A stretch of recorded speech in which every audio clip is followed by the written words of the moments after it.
Je m'appelle Marion Malandin, je suis la fondatrice d'Optimis Construction. Chez Optimis Construction, on fait de l'optimisation de matériaux pour les boîtes de bâtiments. On permet de gagner 15% de performance sur les quantités de matériaux. On a un algorithme qui va optimiser la découpe et la pose. Et après, on met en place des méthodes avec système d'étiquetage et de code couleur pour permettre de mettre facilement cette optimisation sur chantier. Alors, chez Optimis Construction, on a commencé le projet il y a maintenant 5-6 ans. On a une entreprise de gros œuvres familiales à Bordeaux où on faisait l'optimisation des aciers qu'on met dans le béton armé à la main. En fait, c'est un assemblage de barres en acier qui est découpé sur chantier en suivant la forme des bâtiments. Et en fait, il y a beaucoup de pertes puisqu'il y a 18 fois le poids de la tour Eiffel qui est jeté chaque année. Et donc, je faisais le travail à la main de chercher comment mieux poser et découper les matériaux.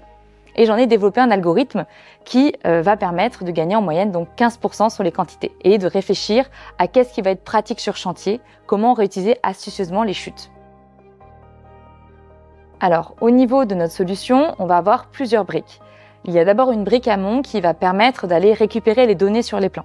Donc là, on va utiliser de l'intelligence artificielle à l'aide d'OCR pour aller détecter automatiquement la forme des murs, qui peut être très chronophage si on fait ce travail-là à la main et aussi source d'imprécision. Ensuite, ces données-là, on les rentre dans nos algorithmes, qui eux sont des algorithmes déterministes. Donc ils vont calculer des milliers de combinaisons et ensuite pondérer grâce à des scores les différents scénarios. Et ce qu'on va proposer, nous, à nos clients, c'est 3 ou 4 scénarios de sortie en fonction de données qu'ils nous ont demandées.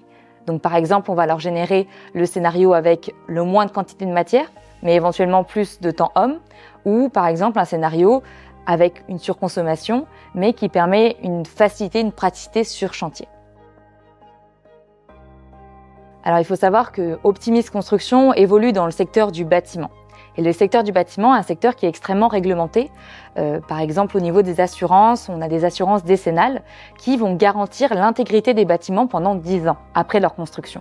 Et donc, chez Optimis, nous avons toujours des personnes qui vont vérifier les sorties d'algorithmes et nous avons mis en place un bon nombre de tests qui vont vérifier après génération l'intégrité de sortie de la donnée. Donc, par exemple, quand nous allons proposer un calpinage, c'est-à-dire la position des matériaux, nous allons vérifier qu'il n'y a pas de trous, par exemple, réalisés ou d'autres éléments qui pourraient être choquants et amener à de la corruption de données.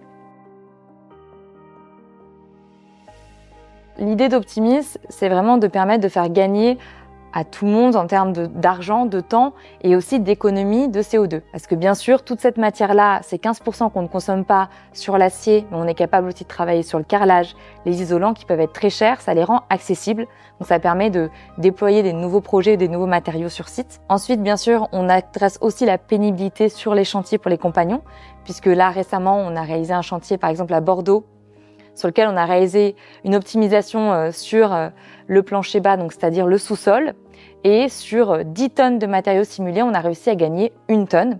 Donc c'est aussi au-delà d'1 tonne qu'on ne commande pas sur chantier du point de vue financier, c'est aussi 1 tonne que les compagnons n'ont pas à bouger sur site.